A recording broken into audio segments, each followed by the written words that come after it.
Mace. Okay, you did a great job on this page. There's a few that I want to go over with you though. Okay, so let's take a look at number 4 and number 5 because they both have to do with this model over here. And if you take a look at the model, you can tell that you have two bars. So you have 89 plus a blank equals 157. So since we don't know the two add-ins that we'd have to add together that equal the total, it's not that we're adding. I know. How did you find that it was 58 unless you did something different, right?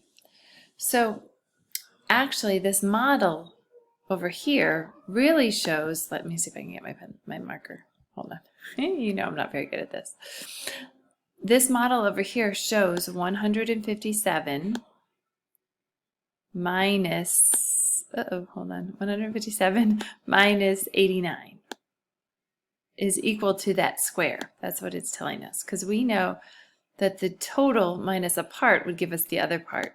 And that must be how you figured out it was 58. You didn't just automatically know that in your head. So the model actually shows a subtraction fact, okay? So up here where it says write a problem to match it, instead of just writing a math sentence, they want you to write a word problem. Okay, so for example, I had 157 cookies and Mason ate 89 of them. How many did I have left? Or I had 157 soccer balls and Luke kicked 89 of them out into the cornfield. How many did I have left? Okay, this is a subtraction. What you're going to notice as we keep looking at models is that when we have both numbers and we can have a bar plus a bar, if we have both numbers and we combine them in a line, we're combining, so we're adding. If we have one number of the bottom and we're comparing it to the number on the top, then we're subtracting. And we'll get more to that on the third page. Okay, so I want you to look at problem 4 and rewrite it as a word problem. So write a subtraction word problem where you start with 157 as something and you subtract 89 as something, okay? And then solve your problem, which would be 157 minus 89 equals 58, okay? So we're not adding, we're subtracting in that model. You did great on number 6 and number 7, perfect. Number 6 you knew was a one-step problem, and really great on number 7. You knew it was a two-step problem. That was really a tricky one. Great job.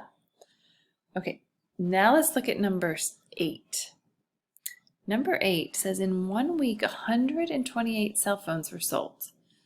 The following week 37 more cell phones were sold than in the week before. How many cell phones were sold in those 2 weeks? So we're looking for the 2-week total. 128 would be the first week, but we didn't just sell 37 the second week. We sold 37 more than the first week. So this is another two-step problem where you know the first week's total, 128, but you have to first find the second week total, which would be 128 plus 37, which would be 165. That would be the second week. Then we need to find out how many cell phones were sold in those 2 weeks. So it would be the first week plus the second week. Then that would give us our total. So redo number 8, okay? Number 9, perfect. Great job. And I love how you explained your answer. And number 9, great job. Two-step problem. Those are tricky. All right, today I want you to take a look at this worksheet. And we're going to use the same facts for the entire worksheet, but we're looking at different bar models. And this is what I was trying to show you. Okay, you ready? Look at this bar model right here. If I have a number plus a number, I'm combining. So I know that this is an addition fact, an addition word problem. I'm going to add these two numbers and we're going to come up with a total. Look at this one. I'm going to add these two numbers and I'm going to come up with a total. So it's another addition word problem. But look at this one. I have the total and I know one part, so I want to know the other part. This is a subtraction word problem. If I know the big total and I know one part and I'm missing one part, I want to know the difference. So I'm going to subtract my big one minus the small one is going to give me this other small one. The big one minus the small one is going to give me this other small one. where these two small ones are going to give me the big one. These two small ones are going to give me the big one, okay? So you're going to use these facts. The students at Audubon School voted for their favorite color. The color green had 164 votes. So this is what I did. I did it in green because this was easier for me, 164. So I wrote 164 in green on my piece of paper. So then I didn't have to keep reading it every time. I just noticed green. The color blue had 293 votes. 200, whoa, sorry, 93 votes. Whoa, 3 votes. And then the color red had 129 votes. Uh-oh, that didn't turn red. Hold on. Red had 129. Okay. When I rewrote that at the top in those colors, it just helped make this a little bit easier.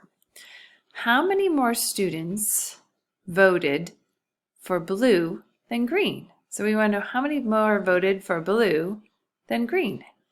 Are we combining those or are we comparing those? How many more voted for this one than this one? We're comparing those. So it's not this bar model and it's not this bar model. Is it 293 minus 128? 129? No, because it's 164. Look at this one. Is it 293 minus 164 will give us the difference? Yep. So you're going to draw a line from this word problem down to this bar model, and then you're going to figure out your answer. So I'd figure out my answer by saying 293, 90, 3 minus 164, okay, and then you're going to solve your problem and answer it here. Okay, so for the other 3 that are left, you need to read it and see which bar model matches it. Right here it says how many more are needed. So how many more than, I know it's subtraction. There's only one more subtraction model left. It's this one. Right? So then these 2 have to match these 2. Okay? So see if you can figure this tricky one out. But what I want you to notice is that in bar models, it helps us draw it when we draw it out, because if we put the 2 next to each other, we know we're combining them. If we put one on top and one on the bottom, we know that we're comparing them. So we're subtracting. All right? So what I want you to do is I want you to fix your numbers 4 and 5, and then fix your number 8, and then work on that worksheet for me today. Okie doke, artichoke. All right. Have a great day. Bye.